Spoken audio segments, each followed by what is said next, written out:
এই শীতের সকাল 5:30টায় ঘুম থেকে উঠে সংসারের সমস্ত কাজগুলো ঠিক 10:30টার মধ্যে সেরে ফেললাম। শুভ সকাল বন্ধুরা, কেমন আছো তোমরা সবাই? আশা করছি তোমরা সবাই যে যেখানে আছো ভালো আছো, সুস্থ আছো। আর তোমাদের সকলের ভালোবাসাতে আমরাও ভালো আছি। আমার আরও একটি নতুন ভিডিওতে তোমাদের সবাইকে অনেক স্বাগত জানাই।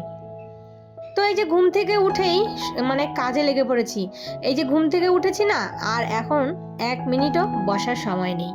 যখনই দেখবে যে ভাবলা একটু বসে থাকবে, ওইদিকে ঘড়ির কাঁটা কিন্তু দৌড়তে থাকবে। তাই তাড়াতাড়ি করে উঠে এই যে চলে আসলাম, ঘর উঠোন ঝাড় দিয়ে নিয়ে এই যে বাড়ির সামনাটা একটু জল ছিটিয়ে দিলাম। এখন চলে যাব ঘর মুছতে। তো আমার হাজবেন্ড উঠে পড়েছে, কিন্তু ছেলে ঘুমিয়ে আছে। ওই ছেলে যতক্ষণ না উঠে ততক্ষণ কিন্তু বিছানাটা তোলা হয় না। এই করে কিন্তু আমার বিছানাটা তুলতে অনেকটাই লেট হয়ে যায়। তো এই যে একদিন ছাড়া ছাড়া ঘর মুছে নিচ্ছি। আর এখন ঠান্ডার দিন, এই ভিজা ঘরে হাঁটলে না দেখবে পায়ের তলা শিরশিরি ওঠে। আর আমার একটা আমার না এই যে ঠান্ডার দিন পড়লে পায়ের তালাতে ওই ছোট ছোট গুড়ি গুড়ি মনে হয় রক্ত জমে জমে প্রচণ্ড ব্যথা হয়। শুধু এই ঠান্ডার দিন আসলেই তখনই হয়, তাছাড়া কিন্তু গরমের দিনে ওই জিনিসটা হয় না। তো আমি এর আগে ডাক্তারও দেখিয়েছি, তখন ডাক্তার বলেছিল যে এটা নাকি ঠান্ডার থেকে হয়। তো আমি তো প্রথমে বুঝতে পারিনি যে এটা কি হয়েছে। তারপর ডাক্তার দেখাতে গিয়েছিলাম, তো সেখান থেকে ডাক্তার বলেছে যে এটা ঠান্ডার জন্যই হচ্ছে। তাই এই যে ঘরে কিন্তু চপ্পল পরেই থাকি। তো হাজব্যান্ডও রেডি হয়ে গেছে, ও বেরিয়ে যাবে ডিউটি যাবার জন্য। আর এদিকে তো আমি কাজ শুরু করে দিয়েছি তাড়াতাড়ি করে। এই যে ঘর টরগুলো মুছে চান করব। তো চান করার সময় 2-1টা জামা কাপড় থাকে, আর বেশিরভাগ চান করার সময় কিন্তু জামা কাপড় কেচে নেই। আর যা টুকটাক বাইরে থাকে হয়তো পরে বের হলো, সেগুলোই পরে রান্নাবান্না করে কেচে দিই। তো তাড়াতাড়ি করে চান করে পুজোটা দিয়ে চলে আসলাম সোজা। দেখো এই যে রান্নাঘরে এসে একটুকু সময় বসার সময় নেই। তাড়াতাড়ি করে ঝটপট সমস্ত কাজগুলো সেরে নিতে হবে, ছেলেকে আবার স্কুলে নিয়ে যেতে হবে। তো হাজব্যান্ডের জন্য রুটি করলাম, আর সাথে ছেলের জন্য 2টো পরোটা করে রেখে দিলাম। পরোটাটা না করেই রেখে দিই, পরোটা রুটি ওই একসঙ্গে যখন সকালে করি তখনই একবারে করে রেখে দিই। পরে আর করতে ইচ্ছে হয় না, কেন বলো তো? রান্না করার সময় তাড়াহুড়ো থাকে, তখন আর ভাবি যে না, এটা যদি করে রেখে দিতাম তাহলে হয়তো আমারই ভালো হতো। এই জন্যই করে রেখে দিই। আর যদি হয়তো পাস্তা কিংবা একটু ভাত ভেজে দেই তাহলে ওটা সঙ্গে সঙ্গে করে দিই। তো যাই হোক, রুটি আর পরোটাটা করে তারপর একটু চা বসালাম। এইদিকে হচ্ছে শুধু আমার জন্য, তো লাল চা তো আর কেউ খাবে না। আর বাড়িতে বড় ছেলেও নেই, ও এসেছে, ওর জন্য আলাদা করে চা করে রেখে দিতে হবে, দুধ চা পরে। তো এখন শুধু আমার জন্যই করলাম। আর এই যে ব্রেড এনেছিল, তো ব্রেডটা শেষই হয়নি, তো কয়দিন থেকে খাচ্ছি, কালকে খাওয়া হলেই শেষ হয়ে যাবে। এত বড় একটা ব্রেড, তার মধ্যে ছেলেও নেই বাড়িতে। তো ছেলে এসেছে কালকে, তো ওর স্কুলে একটা প্রজেক্ট জমা দেওয়ার আছে, তো সেটাই আজকে দিয়ে আবার চলে যাবে দিদার বাড়িতে। পরীক্ষা শেষ হয়ে গেছে, ও বলেছে যে পরীক্ষা শেষ হবে যেদিন সেদিন আমি দিদার বাড়ি যাব। তো সেই দিনই কিন্তু ও চলে গেছে দিদার বাড়িতে, আমরাও যে গেছিলাম একসঙ্গেই, তো ওখানেই রয়েছে আর আমরা চলে এসেছি। তো ও এসেছে কালকে, আজকে প্রজেক্ট জমা দিয়ে আবার চলে যাবে। তো স্কুল খুলে গেলে তো আর ঘোরাঘুরি হবে না, তার জন্য এই যে এখন পরীক্ষা শেষ, স্কুল টিউশন সব বন্ধ, তাই এই যে ঘুরে নিচ্ছে। তো যাই হোক, ওইদিকে আমি বসালাম পালং শাকের তরকারি, তারপরে এইদিকে পাটায় একটু মশলা করে নিচ্ছি মাংসের। তো মাংসের মশলা আজকে পাটায় করে নিচ্ছি, মাঝে মাঝে মিক্সিতে ব্যবহার করি, কিন্তু দেখবে পাটায় মশলা বাটার কিন্তু স্বাদটাই আলাদা। যে কোনো মশলা তুমি পাটায় বেটে রান্না করবে, দেখবে তার স্বাদটা দ্বিগুণ মনে হয় বেড়ে যায়।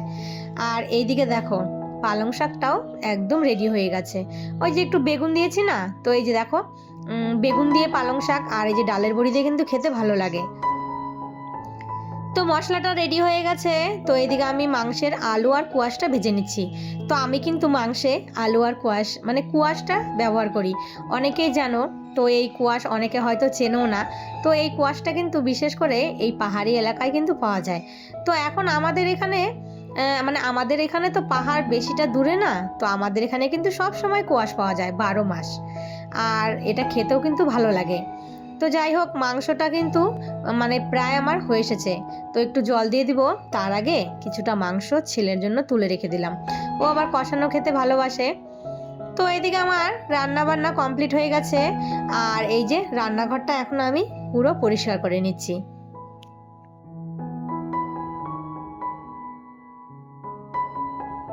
তারপর বসে পড়লাম, এই যে মানে সকালে সমস্ত কাজ সেরে ছেলেকে স্কুলে পাঠিয়ে দিয়ে এসেছি, মানে ছেলেকে স্কুলে দিয়ে এসে তারপর এই যে দেখো ফ্রিজ পরিষ্কার করছি। মানে কয়েকদিন থেকে হাজব্যান্ড বলছিল যে ফ্রিজটা একটু পরিষ্কার করো, মানে ফ্রিজটা পরিষ্কারই আছে, সবসময় মাছ টাছ রাখা হয় তো তো একটু গন্ধ মাঝে সাঝে হয়।